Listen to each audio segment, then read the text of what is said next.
Effects are an important part of our Premiere Pro work.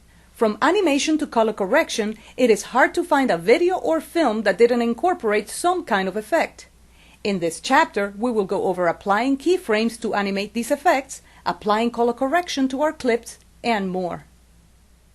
Open up the Effects project file in the Chapter 8 folder of your project files. We use effects for a number of reasons, but one thing that is constant is how we add the effects. In this chapter, I would like to take you through how to add some effects and how to adjust some of the parameters associated with the effects. Let's go ahead and import a file from the P2 Media folder. I'll just add this first one, Bird on Sign. Remember, you can import it directly from the source panel. If you double-click it from the media browser, it'll open in the source panel, and you can drag it from here to the timeline, and it will be added automatically to the project panel. I'm going to go ahead and zoom in so we can see it a little bit better. Whenever you add a clip to the timeline, if you click on it and you go to the Effect Controls panel, you're going to see the parameters associated with that clip. You're also going to see that there are effects already associated with this clip. There are effects for motion, opacity, time remapping, and of course for the audio, there are effects for both tracks of audio. Let's start with the motion parameters. These motion parameters are part of the fixed effects. These are added to every single clip that is added to the timeline.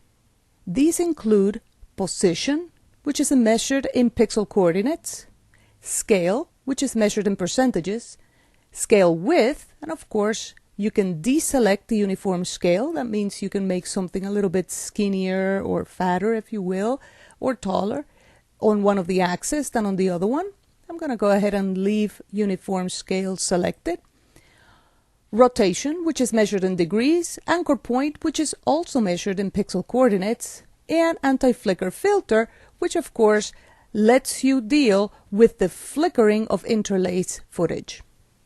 Let's talk a little bit about the differences between position and anchor point. They're both measured in pixel coordinates.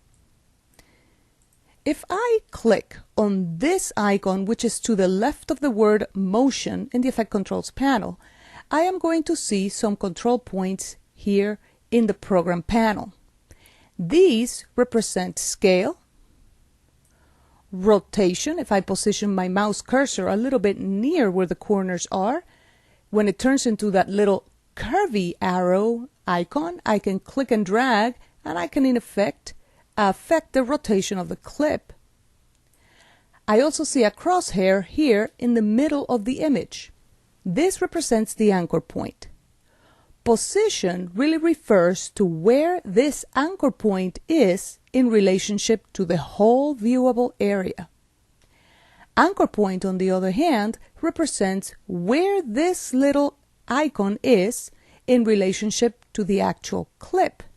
So they don't exactly mean the same thing, although they both refer to the anchor point.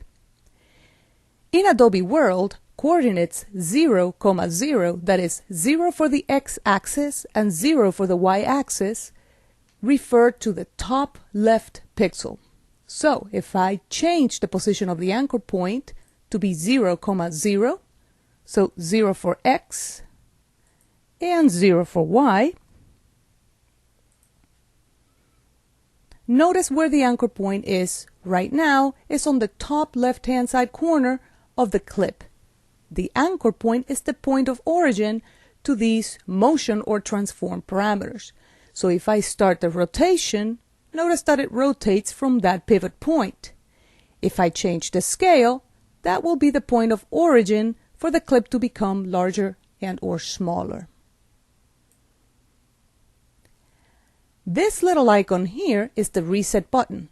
If I click here, the clip goes back to its original values.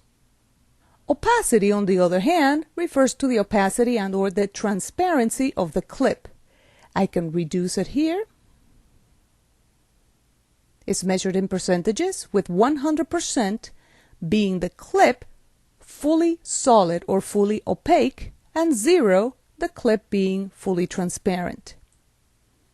I can also change the blending or transfer modes of the clips by going to this little drop-down menu right here. Audio effects, on the other hand, refer to volume. These are the fixed effects. I can have level, and of course I can bypass it. Levels in audio are measured in decibels. As you can see, here on the right, I can choose to click on this icon and show or hide the effects. The same occurs up here under the video effects. And I can also click on this one, which lets me hide or show the timeline view. This timeline view refers to this mini representation of the timeline that is showing me a single clip, in this case, the clip that is selected, which is Bird on Sign.